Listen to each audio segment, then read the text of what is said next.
In the first segment of this course, we're going to talk about how changing how you think actually changes the chemistry, structure, and function of your brain. Hi, I'm Emma McAdam, and I'm a licensed marriage and family therapist, and I get really stoked about helping people improve their lives. I've been working in this field since 2004, and I've worked in a lot of different settings like juvenile corrections, wilderness therapy, residential treatment, outpatient treatment, and I love the change process and walking with people as they're making these great changes to their life. I just love it when people start to feel that excitement about how good their life can be. So let's jump into this course and see what small changes you can make in your life that are going to make a big difference. This course has 9 simple, not easy, but at least straightforward ways to change your brain and 1 complicated one. This first segment is the most complicated one, and changing how we think is really difficult. Now, of necessity, we have to start with this one because it lays the foundation for all the changes that we're going to make. So understanding how we can change our biology by changing how we think is really essential groundwork for understanding how the other 9 principles can work. So if this topic seems a little overwhelming, just stick with the course because it gets easier as we go on. So let's jump in. There are 2 ideas in psychology that have been proven wrong. The first one is that once we hit adulthood, our brains really don't change much. And the second one was that we can separate the psychological disorders, these problems in living, from the biological disorders, this chemical imbalance. And so someone might have depression and it's caused by a chemical imbalance, and the only way to treat that is medication. And someone else might have depression which is caused by choices they've made, and the only way to change that is by making them change their behaviors. So new research is showing us that our brain chemistry does impact how we think and how we feel, but how we think and how we feel changes our brain chemistry. This gives us more power and more influence over our lives to make them happier and healthier. So new imaging technology has changed our understanding of how our brain works. And new research in the field of neuroplasticity has shown us that our brains, they don't even stop laying down the hardware until we're 25, but they can continue to change and grow and develop our entire lives. And this is called neuroplasticity, meaning that our brain is moldable and shapeable and changeable throughout our entire life. One of my favorite examples of neuroplasticity is the stories of people who are blind who have learned to navigate using echolocation. So they've developed the ability to locate objects in their environment using sound waves in the same way that bats do. This is an ability that their brains didn't have but developed after they went blind. If you haven't seen the videos of these people, you should check it out. It's really inspiring to see how much our brains can change, and this applies as well to people with anxiety or depression or other difficulties. That thanks to our brain's ability to grow, change, and adapt throughout our life, we can improve our brain functioning and abilities in really dramatic ways. This, again, I love this principle because it gives us room to influence our life. We are the agents of our own lives, and you can create the changes that you want to make in your life. It's become increasingly evident that biology impacts thinking. So this idea that, you have a chemical imbalance that's causing depression, that's true, that does happen. But it's also become more and more evident that the way we think impacts our biology. So if we consistently think hopeless thoughts, then we're going to be more likely to have biology of depression. So we might have what's considered a chemical imbalance, or we might have lower levels of serotonin or dopamine when we have these depressing or hopeless thoughts. So to understand what we're going to talk about in this segment, we need to do a little bit of Brains 101. So there's 4 aspects of brain performance that we're going to talk about: brain structure, chemistry, function, and genetics. The first one is brain structure. There are physical structures in our brain, and each performs a specific function. And we're not going to learn about all the parts of the brain for this course, but we're going to talk about a couple of them. Our brains are made up of distinct structures that change and adapt based on how we use them. For example, there's 2 structures in our brain that are impacted by depression.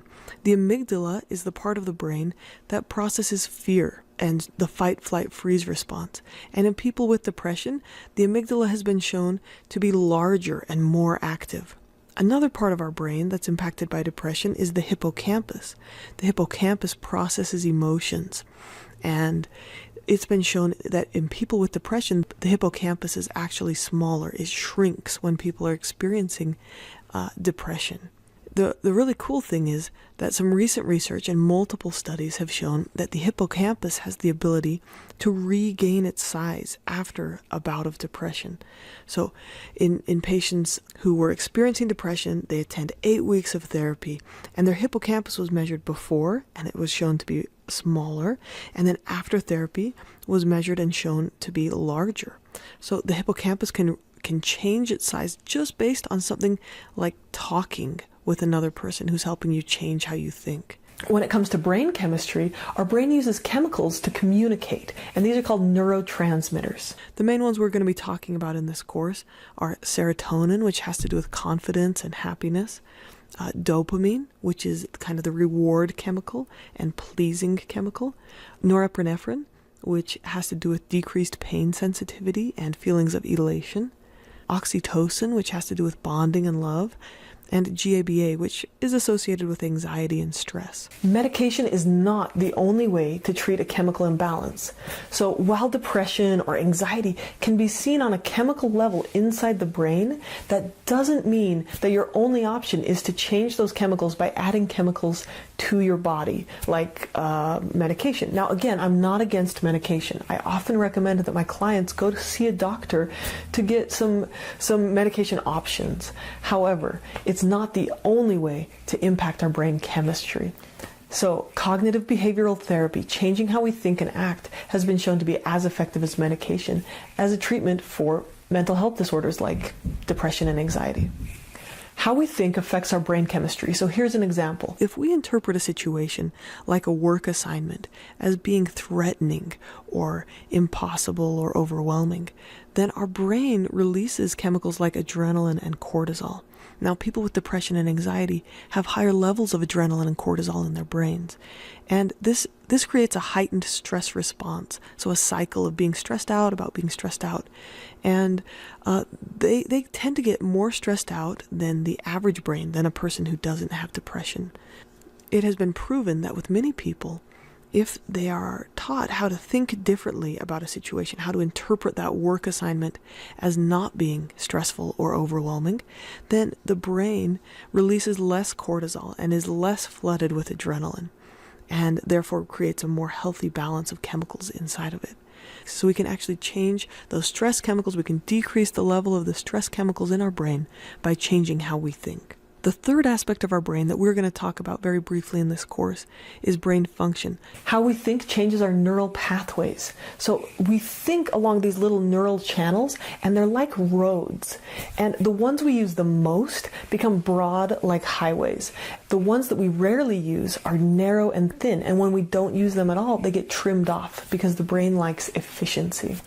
So when we start thinking negative thoughts like this is hopeless, or I'm no good, or nobody's going to like me, then those pathways become thicker and broader and easier for the brain to send signals on. We become habitual in thinking that way.